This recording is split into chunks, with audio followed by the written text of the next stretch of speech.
Imagina que pasas a residencia después de cambiar tu método de estudio. ¿Estarías dispuesto a cambiar tu resumen, tu resaltado, tu subrayado, tus flashcards, solamente por seguir un paso a paso que logró que personas como Silvia, Sebastián o Julián pasaran su examen de residencia y retuvieran mejor la información? Solamente tienes que seguir estos 5 pasos que te voy a mostrar si quieres conseguir lo mismo. Por si no me conoces, soy Juan, soy coach de aprendizaje, fundador de Data Integration Systems y le ayudo a médicos a pasar su examen de residencia con un nuevo método de estudio. Antes de continuar, necesito que entiendas algo. Imagina que tu memoria es como si fuera un filtro y en realidad tú tienes muchos estímulos externos entrando al momento de intentar recordar alguna clase de información. De hecho, esto es lo que percibes, digamos que en el primer filtro, que serían tus sentidos. Y luego, alguna información que percibes de tus sentidos hace el paso a la siguiente etapa, que es la memoria de corto plazo, o otras personas lo llamarían atención. Y luego, si se siguen unos pasos muy específicos, se pasa de la memoria de corto plazo a la memoria de largo plazo, que es lo que realmente te permite retener información, que es lo que quieres. Esta transición entre la memoria de corto plazo o atención y la memoria de largo plazo es lo que se conocería como codificación, que la he escuchado mucho últimamente y la gente cree que es como el secreto detrás de poder retener información a largo plazo, pero en realidad esto es algo muy general, que es como si tú le dijeras a tus pacientes algo así como que yo le voy a salvar la vida ayudándole. Pues sí, eso es cierto, no es falso, pero realmente esa palabra ayudar, o en este caso la palabra codificar, no te dice mucho. Pero ahora sí veamos los 5 pasos. Iniciemos con un poco de contexto. Hemos ayudado a más de 300 médicos a pasar su examen de residencia y nos hemos dado cuenta que se requieren 4 cosas para pasar el examen. 1, tener un sistema de organización. 2, tener un sistema de puntuación. 3, tener un sistema de repetición. Y 4, tener un sistema de presentación. Hoy nosotros nos vamos a enfocar particularmente en un trozo del sistema de puntuación, que es el método de estudio. Arranquemos con el paso número 1. Lo primero que tienes que hacer es crear predicciones. Todo esto arrancó hace un tiempo atrás, en donde yo estaba en mis clases de economía de la universidad todavía. Me daba cuenta que muchas veces las personas no conocían la información que yo conocía solamente porque había hecho las lecturas, y a pesar de que no me hubiera acordado como de la información que decían en las lecturas porque no sabía cómo estudiar, sí me acordaba como del contexto, sí tenía el contexto, y eso me permitía entender muchísimas cosas que mis compañeros no podían entender solamente porque ellos no tenían el contexto y yo sí. El objetivo de este paso es justamente tener un contexto, preguntarnos de qué se trata exactamente cada tema, pero vamos a verlo con un ejemplo. Vamos a hacer este ejemplo estudiando neuralgia del trigémino. Este método de estudio que van a ver lo hizo uno de mis estudiantes que se llama Julián, y vamos entonces a arrancar. Así que el primer paso, como les decía, es crear predicciones. Eso significa imaginarse de qué se va a tratar el tema, y acá hay que preguntarnos de qué creemos que se va a tratar el tema realmente. Y acá, como lo pone él, el tema se va a tratar de la etiología, abordando causas traumáticas, infecciosas. El objetivo es tener una estructura, un contexto antes de siquiera estudiar el tema, y con eso tenemos el paso número 1. El paso número 2 es hacer skimming, y eso lo descubrí cuando yo estaba en una clase de Derecho de Sociedades en la universidad, y el profesor, que tenía su maestría en Harvard y bla, nos puso a leer muchísimo. Y yo solamente pensaba como, ¿qué era lo que yo iba a hacer para poder leer tanta información y para poder recordarla tanto? Porque aparte de esas clases, obviamente tenía otras cosas por hacer. Entonces me di cuenta que solamente lo que tenía que hacer era tener contexto, pero con la información que me iban a estar evaluando. Y por eso es que entonces tomé la información que me iban a evaluar, las lecturas que me iban a evaluar, y antes de siquiera estudiar o intentar recordar la información, intenté buscar títulos, subtítulos, información que pareciera importante para tratar de crear mi propia estructura con el tema, y gracias a eso en mi examen final saqué la mejor nota. Así que te voy a mostrar con el ejemplo de neuralgia de qué se trata. Como les decía, hacer skimming se trata de hacer una lectura rápida del tema, solamente revisando títulos, subtítulos y palabras que se repitan. Obviamente hay que escribir las palabras o frases que encontramos, pero no hay que leer, solamente hay que ojear. Así que para este caso tenemos dolor neuropático, criterio diagnóstico, ausencia de déficit sensitivo, médula espinal, tratamiento primera línea carbamazepina, y tenemos simplemente datos claves, datos muy específicos que lo que nos permiten hacer es tener contexto de la información que vamos a empezar a estudiar. Esa es justamente la meta de este paso.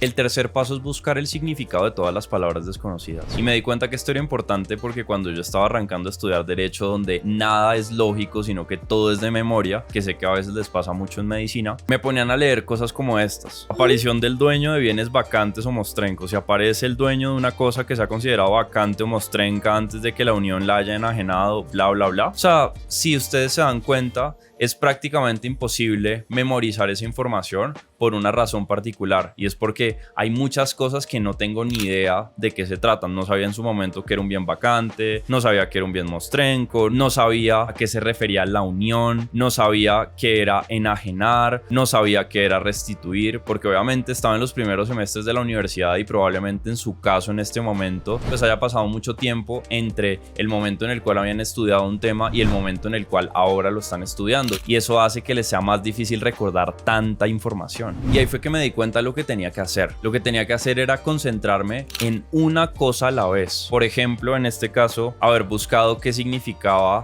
un bien vacante, en vez de tratar de recordar toda esta información sin siquiera tener el contexto respecto de la pieza más pequeña. La evidencia científica ha mostrado que nosotros solamente podemos mantener 4 elementos a la vez en la memoria de corto plazo, que se las explicaba ahorita, y por eso es que lo que nosotros buscamos es transferir con este método de estudio que forma parte del Cognitive Data Integration System, que es mi método completo, justamente transferir una a una las piezas de información para poder ser capaces de recordarlas. La mejor forma de hacer eso es buscando las palabras desconocidas que tengamos después de hacer el skimming de la lectura. Veamos cómo se ve en el ejemplo. Para el ejemplo particular de Julián entonces puso dolor neuropático como una palabra o como una frase que encontró en el skimming, y luego él investigó qué significaba esto de dolor neuropático y así completó este paso de buscar el significado de las palabras desconocidas. Obviamente eso depende del tema y de la extensión del tema y bla, pero el principio es exactamente el mismo. No dejar que se nos acumulen cosas por recordar, sino arrancar a recordarlo lo más rápido posible. Sino que lo que hay que hacer es arrancar. No sabes una cosa, la buscas antes de intentar estudiar otra cosa que tampoco sabes.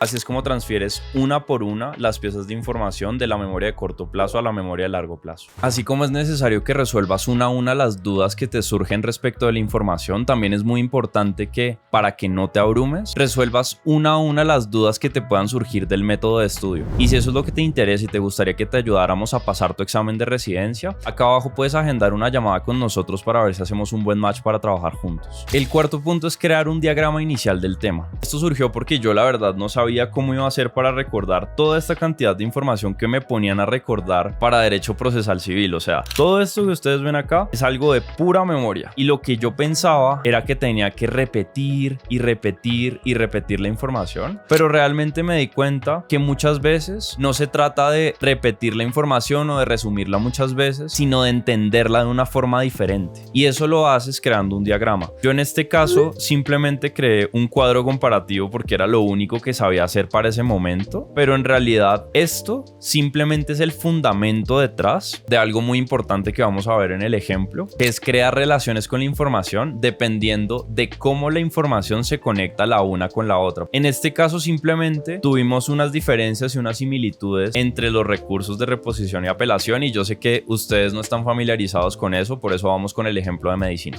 Como se pueden dar cuenta, acá hay distintos tipos de relación, porque la clave al momento de hacer un diagrama es crear relaciones con la información. Cuando tú creas relaciones con la información, estás consiguiendo de forma más fácil transferir de la memoria de corto plazo a la memoria de largo plazo la información. Pero el punto es que acá hay distintas relaciones, que son las relaciones que les enseño a mis estudiantes, que son la relación de proceso, la relación de dependencia, la relación de diferencias y similitudes y la relación MISI, o mutuamente excluyente y colectivamente exhaustiva. Probablemente lo explique en otro video, pero el punto es que acá lo importante es identificar de qué manera podemos conectar lo que habíamos hecho arriba, la información que habíamos puesto arriba, es decir, este texto que está acá, dolor neuropático, tratamiento, primera línea, bla, de una forma en la que realmente seamos capaces de recordarlo. Mucha gente cree que la persona que más apuntes tiene o que más resúmenes tiene es la persona que más recuerda, pero realmente la persona que más piensa sobre la información es la que es capaz de recordarla. Por ejemplo, para este caso, Julián se dio cuenta que la mejor manera de entenderlo era creando una relación de proceso entre primero el trauma,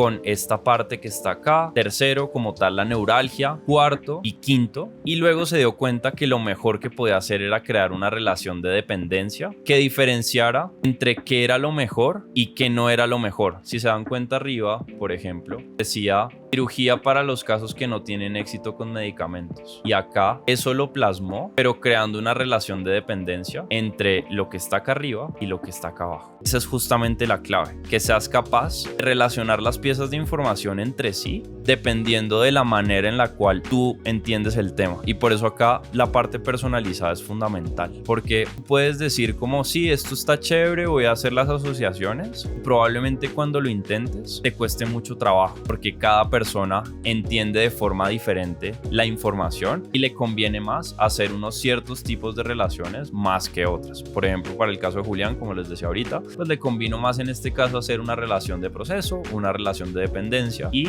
acá una relación mixta. Y por último, el quinto paso es resolver las dudas que te quedaron del tema. Obviamente, cuando hacemos el skimming, simplemente nos enfocamos en las partes que más destacan del tema, pero eso puede generar que se nos queden partes del tema por fuera que puedan llegar a ser importantes. Al principio yo como que decía, es que necesito estudiar todo, pero luego me di cuenta de que necesitaba pensar mucho más estratégicamente. Y ahí fue cuando hice el símil con los buffets en los desayunos de los hoteles. Realmente, a pesar de que hay mucha comida, uno no se come toda, solamente la que necesita. Y acá pasa exactamente lo mismo. A pesar de que hay mucha información sobre cada tema, uno solamente necesita comerse o tomar la información que necesita. ¿Cómo saber cuál es la información que necesita? Ahí es donde viene la importancia de estar familiarizados con los tipos de pregunta que hacen en los exámenes, y ahí es donde viene el valor del enfoque de cuál es el examen que vas a preparar por encima de cualquier otro. Pero veamos qué pasó en este caso con el ejemplo. Así quedó el diagrama cuando Julián lo completó. Piense por ejemplo que acá incluyó la distribución, maxilar, mandíbula, oftalmológica y lengua. Acá hizo una relación MISI para ser capaz de recordar esta información. Luego acá incluye una relación de proceso mucho mejor. Acá incluyó otro tipo de información, y eso es lo que le permite retener la información. Obviamente acá hay otros pasos, por ejemplo acá ven unos dibujos, que es uno de los pasos posteriores del método de estudio. No cubrimos acá todos los pasos del método de estudio, pero si te gustaría conocerlos todos a detalle e incluso con ejemplos, puedes revisar este video por si te queda alguna duda. Nos vemos en el siguiente video.